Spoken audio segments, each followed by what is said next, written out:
Good morning, everyone. Well, at least good morning if you are in the UK and in the Northern Hemisphere. But I do know we have people joining us from the other side of the world in Australia, New Zealand, and I suppose it's good evening. So wherever you are, it's lovely to have you join us. But before I start, can I just draw your attention to the disclaimer that's on the screen? As you know, trading can be a very risky business, so please, please don't ever think of using money that you cannot afford to lose. I thought I'd better get that out first, because if you were with us yesterday evening for our stock session, it came in slightly later than it should have done, and I got a bit of a telling off from David. Anyway, it's lovely to have you with us. He's chuckling in the background. What about today? Right.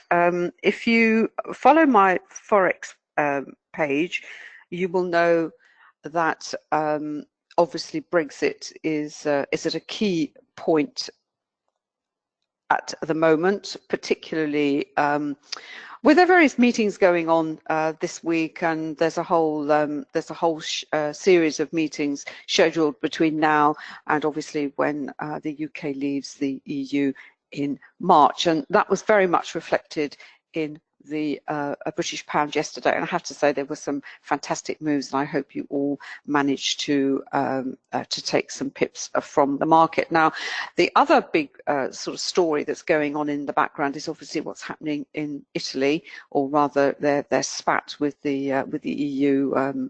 We talked about it last week, whereby the Italians want to raise more debt, they want to spend more money. The EU say, no, you can't, and they're all arguing about this figure of 2.4%, whether it's 2.2, 1.9, 2.6. It's all an arbitrary number, but it's really nothing to do with the economics. It's really all a political issue. But that's reflected in the bond market, particularly in the what's called the spread, and that is the amount, that is the difference between the German Bund, which is considered a very solid, safe haven, very much to be trusted, reliable instrument, against an Italian bond, which is perhaps, looks pretty on the outside, but may not deliver in the end. And when the spread between those two, in other words, the Italian, if the Italian want to borrow money and it's going to cost them more money, the spread diverges, then that's the time that there will be an issue with the currency. And that's what traders watch. They watch the bond market. They watch the bond market for all sorts of reasons, for changes in sentiment, but also the spread. Now, obviously, you've got two EU countries in this spread, but when you have a difference in spread between two currencies, two different countries, then that can present a trading opportunity. How it's going to, absolutely no idea. I suspect it will just be, there'll be a lot of huff and puff and noise, and then everything will be sort of kicked, the can will be kicked down the road, as they say, to use that well-worn cliche. Pretty much what they did with Greece, David, isn't it? Because nothing has really been resolved. So they'll paper over the cracks. The difference with Greece and Italy is that the Italian banks have a lot of debt, and they have always been the sort of the weak point that could cause the euro an awful lot of problems, or rather the EU an awful lot of problems. So really the euro to watch. But as I said last night, and David will also back me up on this as well, is we read all this stuff in background, we develop all this knowledge about the drivers that we have in this market, not just the technical drivers, but the fundamental, the political, and the related market drivers to the price that we see on our charts. And in a way, we have to have it in background. We have to see it. Yep, that's maybe some of the context for the moves in that we see on our charts. But at the same time, we have to kind of divorce ourselves from that. We have to be kind of semi-detached from it, because if we're not, and we become you know, wrapped up into views such as, oh, the euro is not going to survive, or the dollar is just going to carry on up, or whatever that is. And you will then start to look at your charts for what we call confirmation bias. You will only look at the charts through the eyes of saying, well, okay, that's what's been going on in the background. My brain is full of these views, these opinions. I'm going to only look for those clues on that chart that will, you know, validate that opinion. And it really is an opinion. That's all it is, because the people who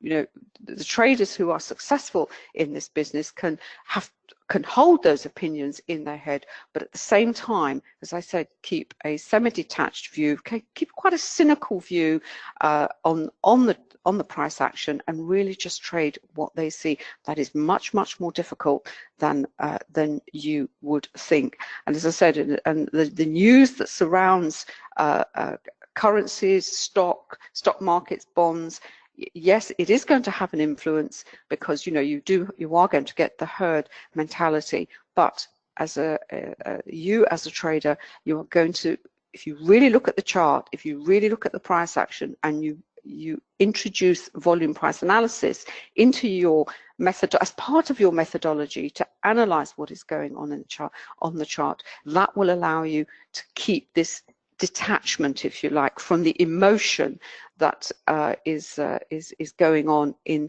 the market. And as I said yesterday, the only indicator that can validate what you see on the screen is volume. Now, I know if this is the first time with us, you may ask, well, how does that apply to the spot forex market? Because there is no central exchange, and of course there isn't. And here we have to use the volume feed that is provided by our broker. It's drawn from the interbank market. It's a liquidity. It's a consolidated feed. It's not perfect. No one pretends that it is, but for the purposes of VPA, it is good enough. So I'll just pass over to David, and then we'll have a look at some charts a little bit more closely. And as you can see here, I've actually got the pound yen up, because I've been looking at it since we got up this morning, and we'll look at that in more detail once David has a chance to say hello.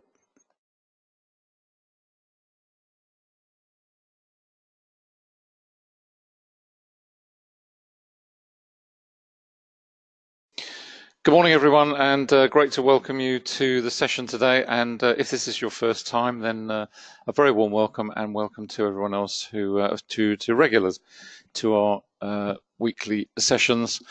And in case you do have any questions, please just drop them in the chat box. We're happy to answer them on air if they're short questions, longer questions rather, or if they're shorter questions, then we'll answer them in the chat box. Sorry, I'm a bit distracted because there's quite a lot going on at the moment. I just want to have a quick whiz round.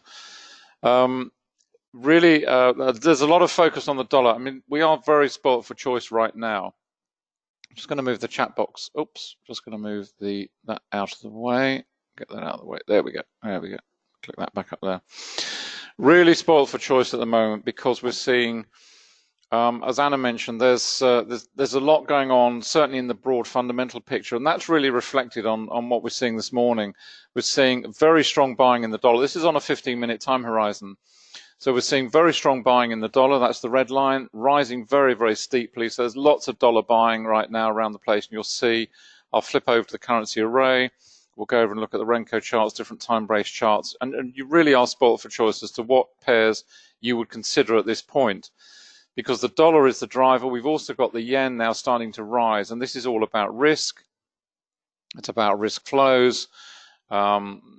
Once risk changes, and we saw it yesterday, if you're in the US session, you get these very strong moves, risk on, risk off, and really that's all this business is about. That's all the financial markets are about. It's about risk on, risk off. So we're seeing very strong buying in the dollar, strong buying in the yen. Equally, we've got very strong selling in the euro. The orange line here is falling very strongly. We've got selling in the British pound. So, and also in the Aussie dollar, the blue line here, that is selling off very strongly as well. So really spoiled for choice. The chart I've pulled up here is the euro dollar, not surprising. It's falling very nicely and has been for a little while. We're moving away from the volume point of control, which is the yellow dash line up here. And in addition to that, you can see the volume profiles here starting to build. As always, as we come out of the Far East, this is 7 o'clock here, London time. So as we start to see Europe get underway, this increase in volume is what we expect to see. And it will increase again once we get to 8 o'clock, which is the London Open. So you have to be careful comparing volume across the session. We're really looking at this grouping here because all this volume over here is associated with the Far Eastern Asia. Nevertheless, we can see we've got heavy selling coming in here. We have the volatility indicator triggered. Price action moved inside. Looks pretty weak. Why does it look weak? Because we had this rally, wick to the top side, lots of volume coming in. We're comparing these two. So decent volume here, excellent volume under that one. Effort to rally. We're on the 5-minute time horizon. It looks as though we're carrying on down. Trend monitors confirming all that. The trend line is diving very steeply. So it's really just confirming that we are seeing not simply strong dollar buying, but we're seeing that counterbalanced with equally strong euro selling. And given what's going on in Italy, no great surprise. And cables selling off strongly as well. And if I flip over to, that's all reflected on the currency strength indicator. If we flip over to the currency array, I've got this isolated out on the dollar, which is the red one up here. And that really just reinforces the strength of where the buying and selling is right now. I mean, we have a full house over here. Excuse me, I'm just going to switch off for a moment. I had a frog in my throat, apologies. We have what I refer to as a full house. If you're familiar with card games, you'll know what I'm referring to. Where basically we have every single pair aligned in the ranking order. So we've got buying of the dollar against the franc, the Canadian and the yen, and we've got equally strong buying against the Aussie, the pound, the New Zealand dollar and the euro dollar. That's on 5 minutes. If we go over to the currency heat map, that's pretty much reflected here. Although bear in mind, these ranking here on the currency heat map is looking at it over a slower time horizon, a slower time frame, because what the ranking does here, I'll just isolate out the dollar again. What the ranking does here is really, it takes into account the weighting that a slower time frame over here will carry in terms of the position of that particular currency on the ranking ladder. So in other words, a daily bearish picture or a weekly bearish picture will really carry much more significance and weight than a 1 minute or a 5 minute. And that is what you would expect, because it would be crazy to give each of these an equal weighting of a 1 minute, the same weighting as a monthly. And that's why this ranking ladder moves at a slower pace than we see on the matrix or on the array, because it's factoring in the bearish sentiment across the time horizons. And what we're seeing here, the New Zealand dollar is heavily, heavily bearish right the way across. The only minor bit of green there is on the H4, and the same for the Aussie dollar. We've got a little bit of bullish sentiment coming in on H1 and H4. Other than that, it's pretty bearish universally across the time horizons. And as you would expect, as you move up the chart, we see more green coming in until we get right up at the top, where we would have pretty much universally green. But at some point, as indeed we saw last night in the US markets with the primary indices, that sentiment will change.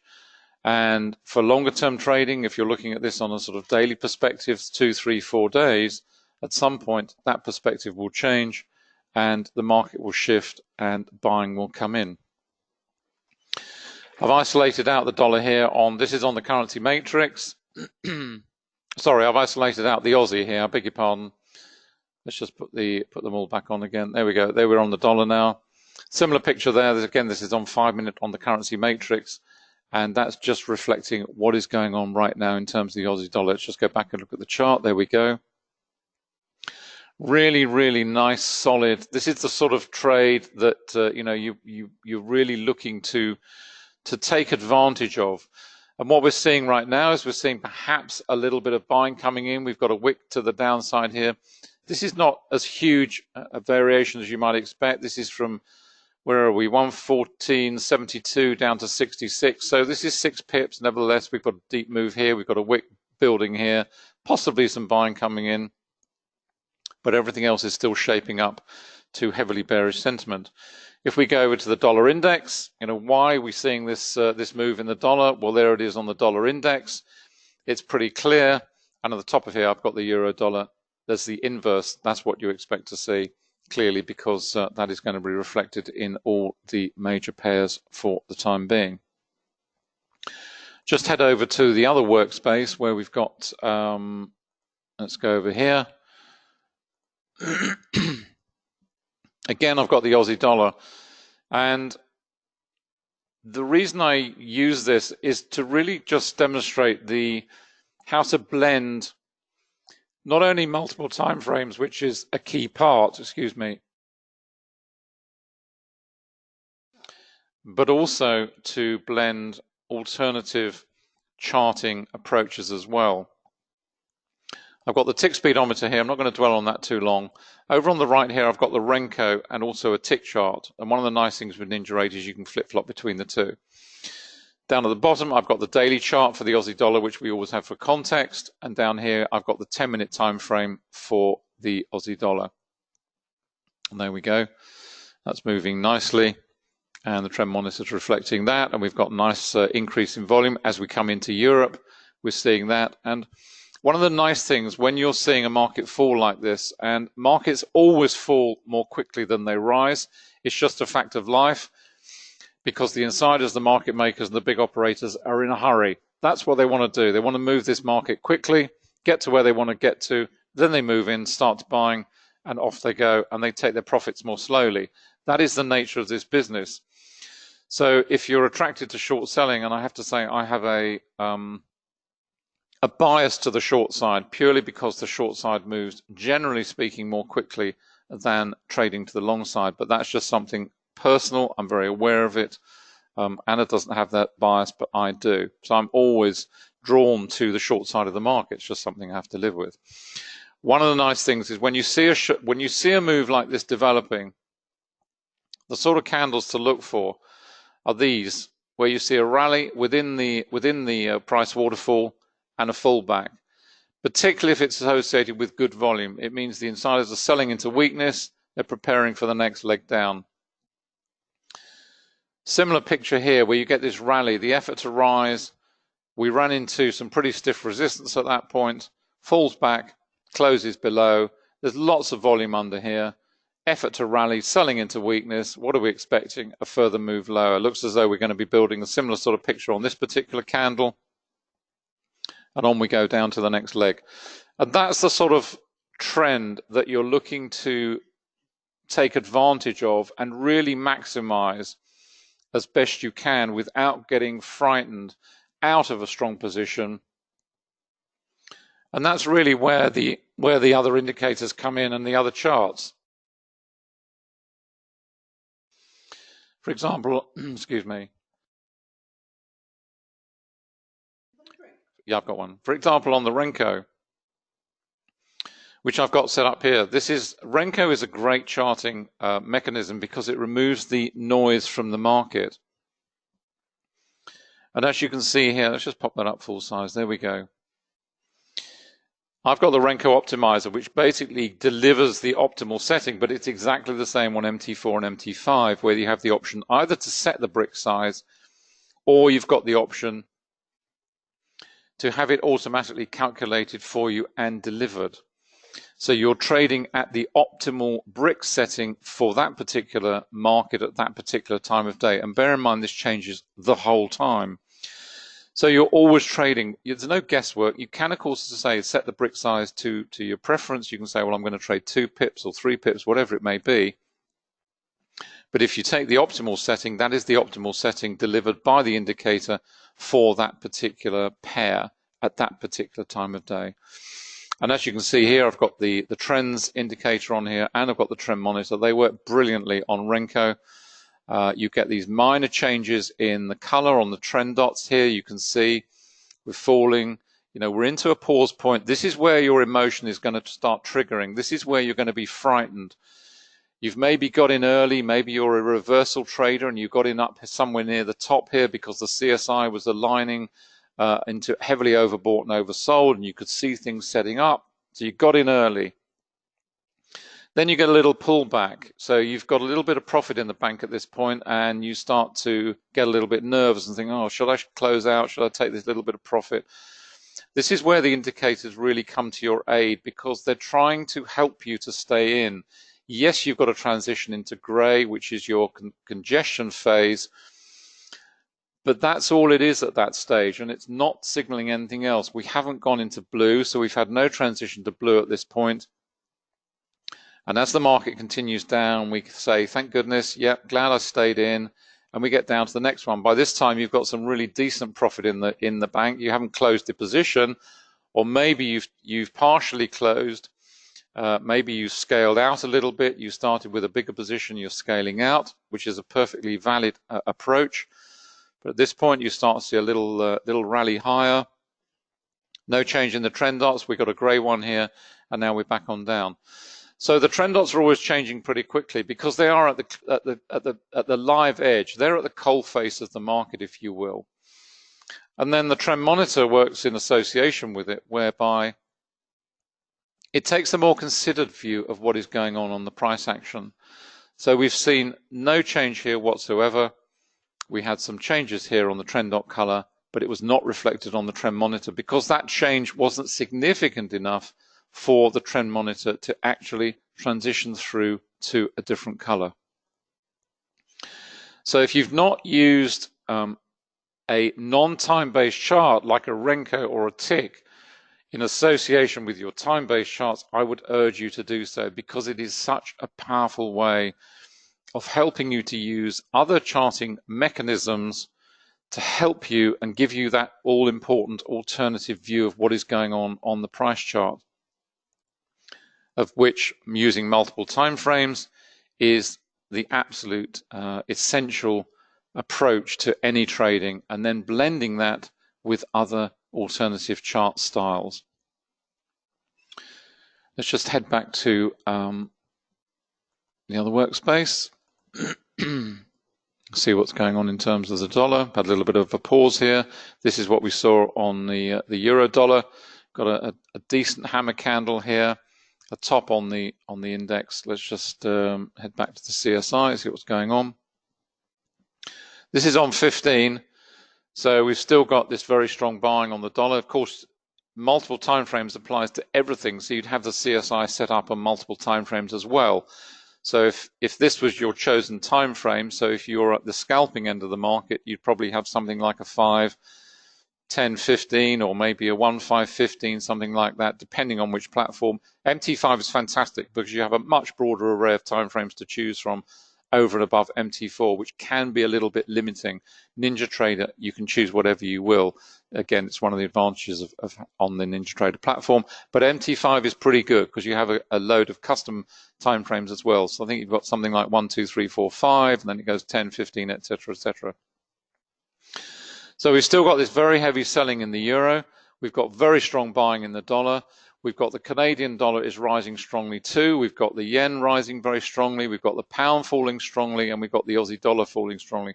So you're really spoilt for choice. You start here, and then you go through to the other charts, and you just choose what you're most comfortable with and what you think is going to give you the best return, and whether you're going to jump into an existing trend, or alternatively, you may be watching this going on. And as a reversal trader, you may be thinking, do you know what? I'm going to wait until these get to very heavily overbought and oversold, and then I'm going to look for the reversal opportunity, which of course will be backed up by your analysis of volume and price. I'm going to pass back to Anna at that point. And then we'll come back to you. Yeah. And we're going to switch screens as well.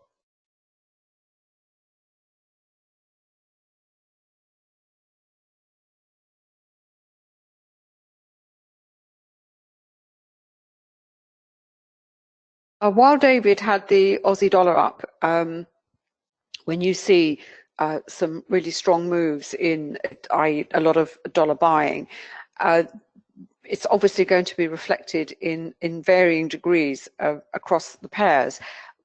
With euro dollar and pound dollar, because these two currencies, the euro and the pound, are also coloured by political considerations, as it were. Moving to a pair like the Aussie dollar, you get a clean, what we call a cleaner move, David. Do you not think so? Yeah. And this is why, I mean, I don't have this workspace set up today, but I'll have it perhaps next time, where rather than just have one pair as we have here, which is cable, actually have a workspace maybe with cable, euro dollar, and another of the majors. The Aussie dollar is a nice pair to have, and then you can see how they all react when there is a strong move in the US dollar. And sometimes you can even use it as a basis of for your choice. But the reason I just wanted to switch over to the MT5, the MT5 platform is great because you have a lot more choice in timeframes. But when we're talking about how volume will help to validate the price action, if we look at the 3-minute chart here, this is a similar, the price waterfall that we've been seeing over on the Aussie dollar on the 3-minute chart. And you can see here, you have classic volume price analysis. You have the selling volume rising, and then under these candles, you can see it just falling away. And look at the volume under, if I put the, that one, if I put the cross, if you look at that candle there, and you look at the amount of volume underneath it, for the, you know, that immediately will tell you that there is some kind of anomaly there. So that is telling you possibly this move is, it doesn't look right. If that was going to continue lower, then that should be much higher. Then what happens is you have what's called stopping volume coming in, and we have this enormous hammer candle here with a ton of volume underneath it. That is to stop this dramatic fall that we have seen in this pair. But the nice thing about, as I said, with MT5 is because you have these multiple, you have more than, you know, you have a wider choice. If you look at the 6-minute chart, if you double it here, you can see it even more dramatically. You have this ton of volume coming in.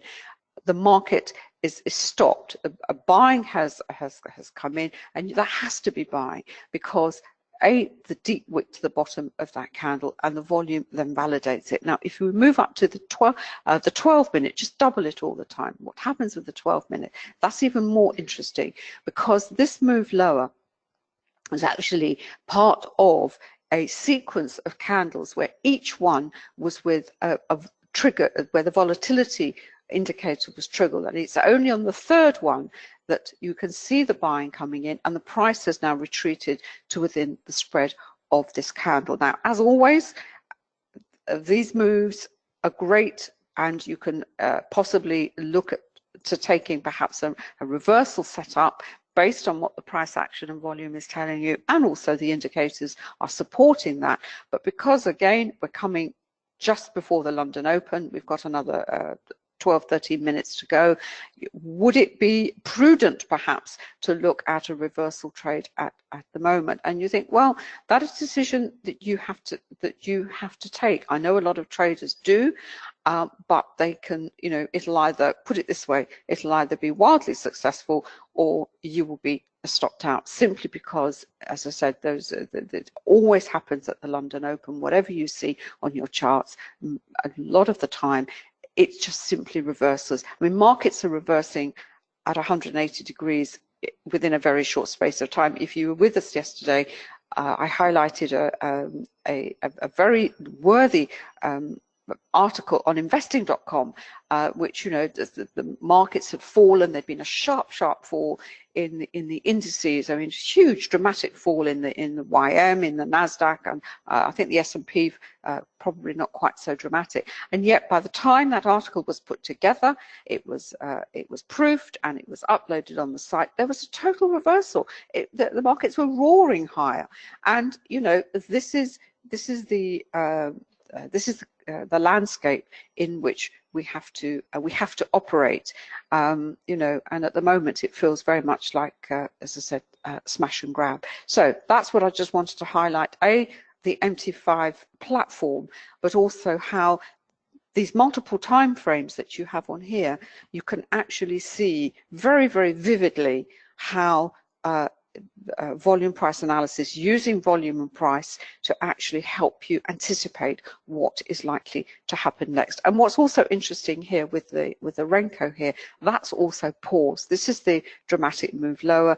Although the trend monitor hasn't transitioned yet, we are moving into a pause point because, as I said, we're moving closer to the London Open. But and the other point is the move lower has been characterized by a lot of volatility, certainly in cable. I haven't looked at euro, but I suspect that's the case as well. Whereas with the Aussie dollar, it was a much smoother move. It's a smoother ride. And often, as I said, when you have currencies which have a lot of political baggage that they have to deal with, and you want to capture a move, it's obviously, sometimes it's easier to move to a pair like the Aussie dollar, and sometimes some of the cross pairs, the Euro Aussie, the Pound Aussie, they can deliver some great moves without all this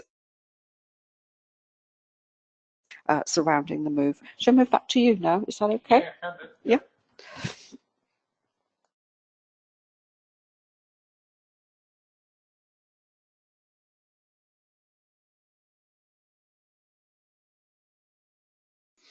Just switching back to Ninja Trader, which should be coming up any minute now. You got my screen up there? Yeah. Okay, great. I've actually stepped down in time frame, or stepped up, whichever way you look at it. We're down on the 5-minute time horizon now. Just move the chat down out of the way. And the currency strength indicator is always the starting point, and it's always it's the assistant to all the other indicators because it breaks the market down into the individual components. So it's a very visual, instant way of looking at what is going on. I mentioned traders will be looking at reversal opportunities because when you get big moves in the market, there's always going to be traders who are looking for the opportunity to take a reversal position to the other side of the market. And this is what we're seeing right now. We're on 5-minute. We've had the dollar, the red line, has risen all the way very strongly. We had a few minor blips in here, but we're now right up into the overbought. So we've gone all the way from oversold up into overbought. And now we're starting to see the dollar possibly flatten and roll over and move in the opposite direction. There's nothing in the rule book to say that a currency has to move in a perfect oscillating pattern from high to low and back again. If you're familiar with, I've used this analogy before, but if you're familiar with oscilloscopes or the sine waves, in other words, the very symmetrical patterns that electronic waves make where they move from effectively overbought to oversold and back again, that is perfectly symmetrical. This is not a perfectly symmetrical market. It doesn't automatically mean that the dollar is going to give us a perfect trade to the downside in terms of selling. What it does mean is that it will move away from overbought at some point, and it may stay up here for quite some time. But at some point it has to move, because that is the basis of the forex world. The forex world is one of mean reversion. In other words, these currencies are constantly moving endlessly, repeating these patterns in all time frames, moving from overbought to oversold and back again. And it's just a question of starting here, because this gives you the complete picture of what is going on. We can see we've got strong buying in the pound. We've got strong selling in the yen again. So if we were to look at a pound yen chart, we would see a pretty strong trend developing on the 5-minute time horizon, because we've got pound buying counterbalanced with yen selling. The yen is the magenta line. The two have crossed. So we know there's a trend in place, and it's a pretty good trend on the 5-minute time horizon. Equally, we could say the same of the euro. It's just knocked back behind the yellow line, this orange line, which is also rising pretty much in lockstep with the pound. Against the yen, of course, you would see a similar sort of picture. Down at the bottom here, what have we got? We've got the Aussie. Looks as though it's trying to bottom and rally a little bit. The New Zealand dollar is still on the decline, this grey line. On the Swiss franc, we've got some pretty strong buying in the Swiss franc, this green line, and we've also got strong buying in the Canadian dollar, which is kind of leading the way to these two commodity currencies down here. So we could look at it and think, well, actually, if the commodity currencies generally move in lockstep, is the Canadian dollar leading the way for these two brothers and sisters down here? It doesn't always happen like that, and of course there are local fundamental drivers of economy and all sorts of things which will break that relationship, if you will, so that you'll see one particular commodity currency moving very strongly in one direction and perhaps one or two of the others moving in the opposite direction. It happens all the time. So this gives you the picture. It gives you the starting point to say, okay, which pair am I going to look at? And also, in addition to that, it highlights the tactical approach that you wish to take to market. Are you going to be a reversal trader? In other words, for the Aussie dollar, for example, we've got the Aussie bottoming out, we've got the US dollar topping out. Are you going to get into position to take a reversal trade on Aussie dollar on this very fast time frame? You might well do. You might have to be patient. This could flip-flop around before that move actually develops nicely. But as a reversal trader, if you're getting in early, then you maximize your advantage in terms of taking the maximum profit from the trend should it develop. There's no guarantee the trend will develop, and this would go all the way to the top and this come nicely to the bottom for you. Nevertheless, getting in early, if the trend does start, you're in a strong position because you've paid a higher entry price in terms of setting your stop loss that much wider to allow for this sort of buffering that is going to go on as potentially that currency moves around within that region of overbought or oversold before you get into the position. Alternatively, if you're a trend trader and you want to wait for the trend to develop, as it is at the moment, certainly in terms of pound yen and euro yen, for example, then you're jumping on a moving train. You know this trend is underway. Your stop loss can be that much closer to the market, and therefore the risk you're putting on the table is that much less. And the price you pay for that is the fact that you've got into a trend already established, and therefore the potential delivery on that trend is less. If you get in here, you've got all this much potential. If you get in where we are now, you've possibly only got this much potential. But then equally, you haven't had to put so much risk on the table, and you also haven't had to be so patient because you know the move is already established. Let's just go back to the chart. Where are we on the Aussie dollar? There we go. We're in a sort of congestion phase right now. We had this very big volume bar here under this particular candle, effort to rally, and we've now got a platform with support building potentially below here. Trend monitor still red. I haven't got the trend dots on here at the moment. Just have a quick look at the currency array. Let's see what's happening on the dollar. Starting to see a little bit of a breakdown. We're starting, as you see here, we're starting to see cable moving away from this ranking at the bottom here, and equally the dollar CAD up here is the same similar sort of thing. If we move over to the matrix, what I've done on the matrix, I've actually isolated out on the euro, because one of the things you want to see and establish is whether what you're seeing on your chart, your euro dollar chart, or wherever euro pair you happen to be trading, is the sentiment for the euro universal. In other words, are we seeing strong euro selling across the piece? Are we seeing strong euro buying across the euro complex? Because if you are, that means that the market is aligned in a single direction to that particular currency, which means if you're trading that particular currency, you are trading with the universal flow of the market, the river, if you like. The river of sentiment for euro is all in one direction, bullish or bearish, whatever it may be. There will be cases where you are trading a currency pair which is actually moving in the opposite direction to the flow of the market. It happens all the time, but most traders are not aware of it. And that's the reason, one of the many reasons we developed the currency matrix, is really to highlight whether the sentiment that you're seeing on your particular chart for your particular currency is universal. And what we're seeing right now, this is 5 minute, what we're seeing right now in terms of euro, for example, is it's a little bit mixed. We've got selling euro here against the dollar, but we've actually got buying euro here against the yen. And as you can see here, it's very spotty. So we've got everything from selling down here, moving up the ladder to buying here.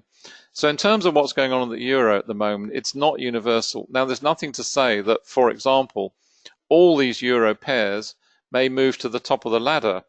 The euro yen may be leading the euro New Zealand, may be leading the euro Aussie, and ultimately we see the euro dollar march all the way up here. But at the moment, it's very spotty. We're not seeing that. There's a lot of flip-flopping around here in the middle.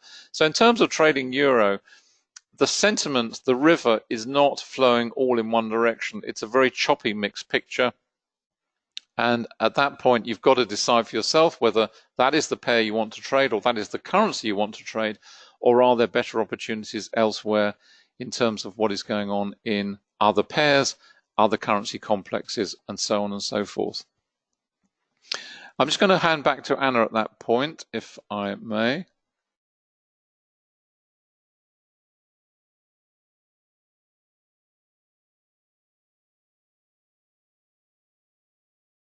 And it's actually a nice time to come back, because we've got a minute to go to the London Open, and we have a game with cable.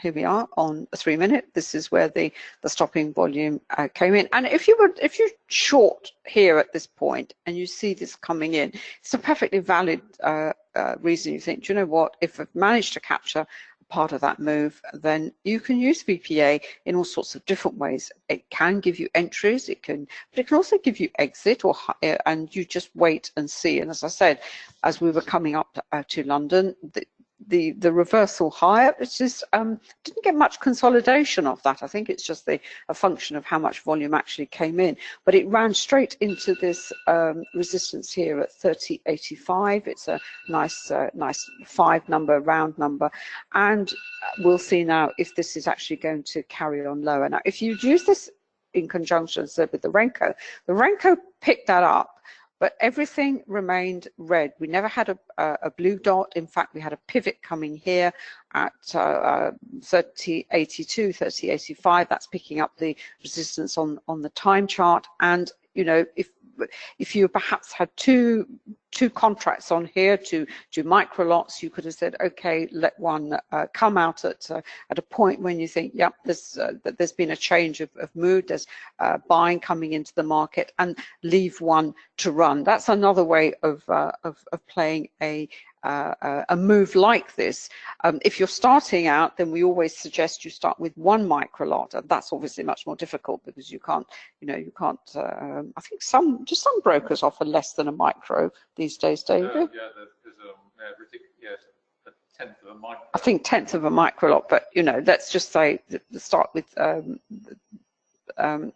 two, and then you just leave that last one and just let the market take you out, basically, because as I said, with the London Open, really anything can happen. Sometimes you can be extraordinarily lucky, and at other times it will just go completely against you. But one thing is for certain, something is always going to happen, and it's usually not what most traders expect. Now, what's also happened here is we've had the volume point of control come down to this area because the price is now in a sort of congestion. But what it also provides is a resistance for this price to go higher.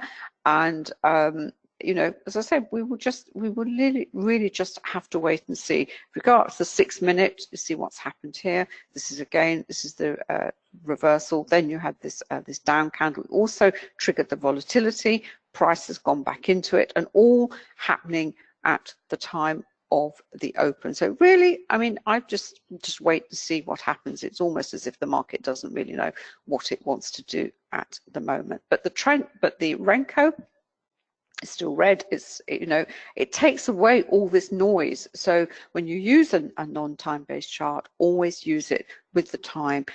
That's what it will help you to do.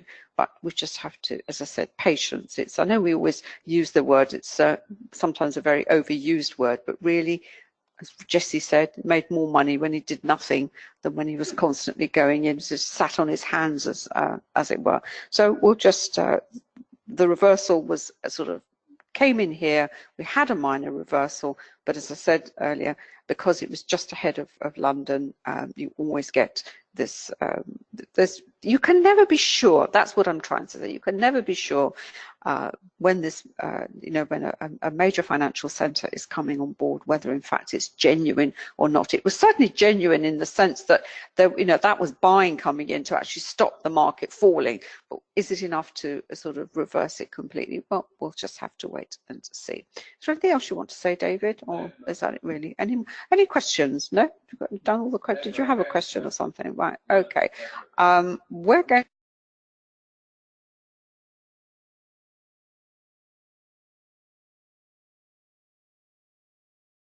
I've disappeared for a moment because I turned myself off, so I was going to stop there. Here we are. It's always the Italians' fault. Just blame the Italians for everything, but no matter.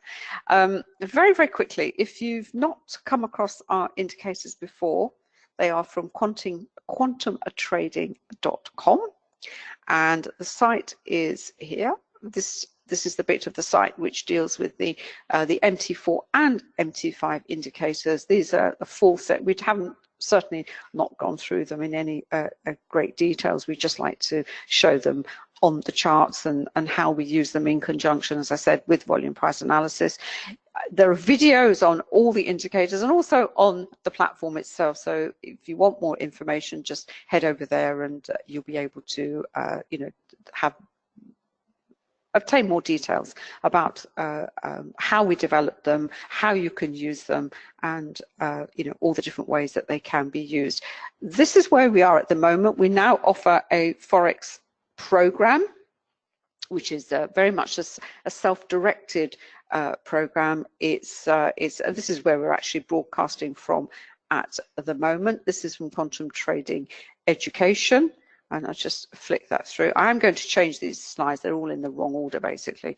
And essentially, the cost of the program is $13.91 for MT4 and 5, $16.94 for 8, MT7 and 8. But that does include the full suite of indicators. And with the indicators, you can either just buy one. We have a lot of users who just buy an index at $37 or whatever it is, and then gradually they add to them.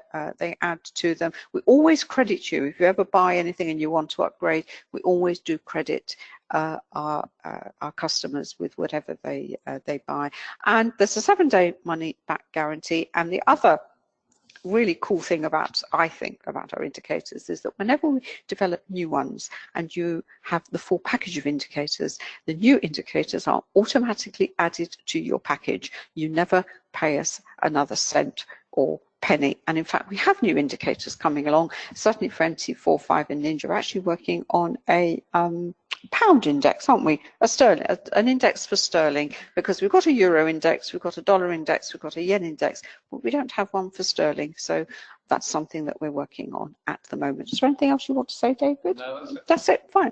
Brilliant. Thank you so much for coming. I think we're back at the same time next week. If not, just keep an eye on your email and we'll send you a notification. Thank you so much for coming along. Have a great trading day. It's always a great time to be trading, but October is always particularly lively, as it were. And as I said, enjoy the rest of the week. You can catch up with me on Facebook. You can email me, anna@annacooling.com, if you want any more information, and or David at quantumtrading.com. So have a lovely day, and we'll see you again very soon.